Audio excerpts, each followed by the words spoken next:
everybody. Welcome to this week's episode of the Course Building Secrets podcast. Welcome, welcome. Hey, in this episode, I want to address a common problem that a lot of people have. Again, like we do a lot of teaching in Learn Academy about creating your first launch, creating your initial beta launch where you're testing with a group of your ideal avatars your entire proprietary methodology so that you know that you can get people results, so that you can make sure that everything is working how you want it before you lock and load it into a more formalized program. But we got this question the other day, and it's one of my favorites because it's such a common problem, and it is the very exact problem that we address here with our clients. And so I wanted to go ahead and I'm going to just read to you a little bit of the post that was put out there, because if you're struggling with this, you're not alone, number one. And number two, there are definitely some very simple strategies that will help you sort of dig out of this particular problem. All right, so I had this post come up the other day, and it was just like, I just finished my first launch. I'm so excited. It was amazing. It had 42 members, and now this person has 108 members, and so 66 people joined. That was incredible, right? And so she was super excited. She went through her beta launch. She went through the whole process, but now here's the problem: is she's got 108 people who are expecting to be immersed in whatever she has to offer. And unfortunately, what started to happen through the beta, which is very common because you don't have everything built up yet, and so a lot of times you're doing one-on-one, or you're answering questions individually that people have just because you're trying to sort of solidify what you have. And so this happened to her. She had a really great community, right? She had a way for people to contact the group and to contact her individually. But now that it's over, and she's like, okay, what do I do with these 108 people? Because they've started to all, Vox her or message her individually, that she sees how much of a lift that's going to be as she moves forward and adds an additional 108 people, or just tries to keep up with what's going on with all of the questions and comments and all of the things. And so her post goes on and on about how she does that, right? So she's got somebody who's sort of taking care of basic customer support, billing, and all of those types of things. But she sort of created a monster now with these 108 people that they think that they have one-on-one access to her 24/7. And so she was like, help, what do I do? So first of all, if you have this challenge, it's normal, right? This is sort of part of the building process. But as you can now see, you cannot possibly help 108 people, 500 people, 1,000 people in exactly that same way, because your calendar will be maxed out. And even if you keep hiring team, it's not gonna help, right? You're eventually just gonna keep getting maxed out.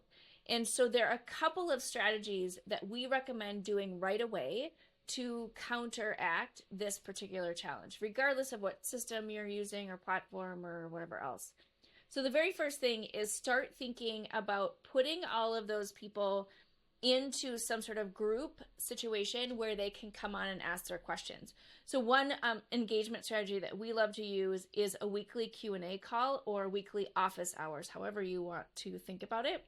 But it's a scheduled time, usually an hour, where you are on a Zoom call or whatever other platform you want to be on, and people can jump on. They can either pre-register with their questions, so you can research ahead of time depending upon what your topic is, or they just jump on, they ask their question, or listen to what other questions other people have, and then they're getting their questions answered in that environment.